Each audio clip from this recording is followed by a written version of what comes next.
जी आपका जो कि जैसा आज हम लोग जल जीवन मिशन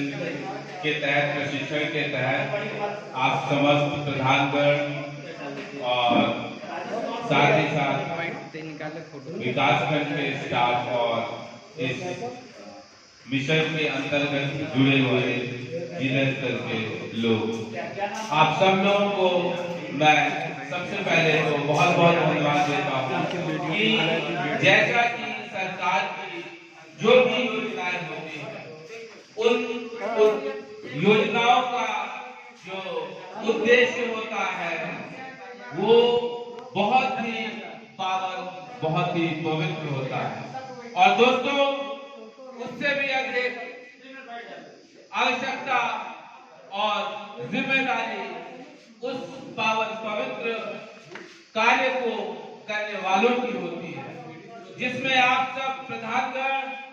और साथ ही साथ विभिन्न विभागों से संबंधित कर्मचारीगण जिसकी अगुवाई में ये कार्य होते हैं। तो आज के प्रशिक्षण का जो हमारा उद्देश्य है कि जो 2024 तक सरकार के माध्यम से जैसे शहरों में घरों तक नल के माध्यम से चोटियों से शुद्ध जल मिलता था, उसी कड़ी में वो जल गांव में आप सब लोगों की अगुवाई में गांव वालों को इसका लाभ मिले और किस प्रकार से पानी की टंकियों का प्रबंधन हो, किस प्रकार से रखरखाव हो, किस प्रकार से गांव वालों के अंदर भी धीरे धीरे ये जागरूकता, ये जानकारी और ये उनका मन मस्तिष्क में परिवर्तन लाए कि विभिन्न प्रकार की जो सुविधाएं हैं उन सुविधाओं को लेने के आप लोगों को कुछ छोटा मोटा शुल्क भी देना है। और दोस्तों, कहीं ना कहीं जब हम और आप ये देखते हैं कि हम अपनी किसी जरूरत या अपनी किसी खुशी को पूरा करने के लिए बहुत अधिक परिश्रम करते हैं, बहुत अधिक पैसे खर्च करते हैं, साथ ही साथ समय भी खर्च करते हैं। दोस्तों, इसके पीछे कहीं ना कहीं हमारी और आपकी अज्ञानता होती है, क्योंकि ये सारा कार्य हम लोग छुप छुप कर करते हैं। और दोस्तों, इतिहास गवाह है कि अगर आप छुप के लंबे समय तक आप ड्राई फ्रूट, काजू मेवा पकवान भी खाएंगे, लेकिन अकेले खाएंगे, ऐसे वीरान जगह खाएंगे जहां पे कोई जीव नहीं दिखेगा। लेकिन अगर आप साथ में मिलकर भीड़ में भी ऐसे चने खाएंगे जो कम अंकुरित होंगे, उसमें भी अधिक आनंद, अधिक खुशी, अधिक संतुष्टि महसूस होगी। ये झूठ उसी तरह है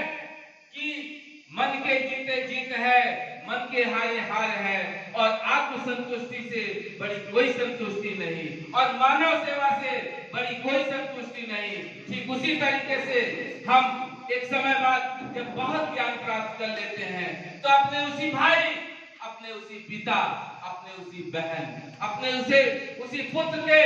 दुश्मन हो जाते हैं। आखिर एक समय तो बहुत प्रेम था, और जो रक्त था, जो लाल, चाहे हमारा कटे चाहे किसी का निकले, वो लाल निकलता है। और दोस्तों, जब रक्त लाल ही निकलता है, उसमें कोई परिवर्तन नहीं हुआ, तो ऐसा ज्ञान किस प्रकार का जो बहुत ज्यादा प्राप्त हो जाने पे हमारे और आपके बीच दूरियां है। तो हमें कहीं ना कहीं अपने जो भी समाज में ऐसे विकास है जिसमें हमें और आपको मिलकर सोचना है, जैसे जल प्रबंधन, जो कि ये जल जीवन मिशन के तहत इस वर्कशॉप में कि पानी का किस प्रकार से समुचित दोहन करें। दोस्तों, जल अगर आपके घर में आने लगा, आपने 10 टोटियां लगा दी और जरूरत नहीं है, फिर भी पानी बह रहा है। दोस्तों, आपको समझना है, अगर कोई भी सुविधा आपको मिलने के पश्चात जरूरत पूरे होने पर भी अगर आप व्यर्थ होती जाएगी, तो अपने आगे वाले भाई बंधु को कैसे मिलेगी। ठीक उसी तरीके से जैसे वृक्ष जिस रूप में कम हुए हैं, हमें और आपको उसी रूप में अधिक से अधिक वृक्षारोपण करना है। दोस्तों, ऐसा नहीं है कि आज पेड़ लगाया, आज ही उसमें फल और ऑक्सीजन सारी सुविधाएं मिलने लगी। लेकिन लॉन्ग टाइम, एक लंबे समय तक के लिए हम और आप किस तरह से एक ऐसा वृक्ष, एक ऐसा पेड़, एक ऐसा विकास करें। दोस्तों, पानी की टंकी एक बार लगेगी, लेकिन गांव वालों को भरपूर लगातार जल मिलेगा। दोस्तों, ये सरकार का जो ये विकास है वो ऐसा है जो सतत चलता है। कोई रास्ता गांव में बन गया, वो रास्ते का लाभ गांव वाले या गांव में आने वाला कोई भी व्यक्ति लगातार लेगा। जब खराब होंगे उसकी मरम्मत होगी, रख रखाव होगी। तो ऐसी परिसंपत्तियां, ऐसे ऐसे जो गांव में डेवलप हो और जिसका गांव वाले लगातार दीर्घकालिक लाभ दें, दोस्तों इस प्रकार के विकास की तरफ बढ़ना है। ठीक यही विकास आपका जल का भी है, ठीक यही विकास आपके गांव में चाहे अमृत सरोवर हो। दोस्तों, कहीं ना कहीं अमृत सरोवर भी आपके इस जल प्रबंधन में मील का पत्थर होगा, क्योंकि दोस्तों जो वेस्ट है, जो आपके यहाँ मौसमी वर्षा है, जो साल के कुछ समय ही आपको वर्षा मिलती है, लेकिन उस पानी को जब आप कलेक्ट करके रखोगे, इकट्ठा करके रखोगे, तो वो आपको जरूरत में काम आएगा। तो अब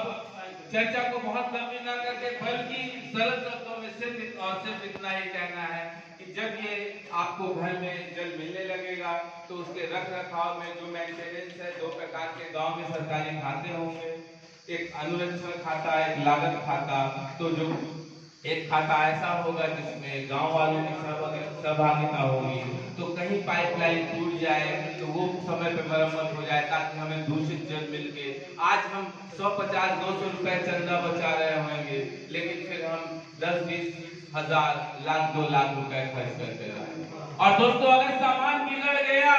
तो कोई बात नहीं, फिर से मरम्मत हो जाएगी। लेकिन ये अनमोल शरीर है, अगर ये एक बार डिसबैलेंस हो गया तो कई बार ऐसी भी सिचुएशंस, कंडीशंस आती हैं कि लाख आप इसको रिपेयर करा लो, लेकिन वो उसका ओरिजिनलिटी नहीं आता। तो दोस्तों, इस वीडियो के माध्यम से हमें और आपको समझना है कि जल जैसे जल विभिन्न रूपों से दूषित होता है, तो जैसे कचरा, गार्बेज निकलता है फैक्ट्रियों से या कहीं घरों से ऐसा वेस्ट जो कि पानी में घुल मिल मिक्सअप नहीं हो जाता है, ठीक उसी तरीके से आपको समझना है कि आप कचरे में, आप अपने शरीर के कचरे को, आप शरीर का कचरा कहने का मतलब आप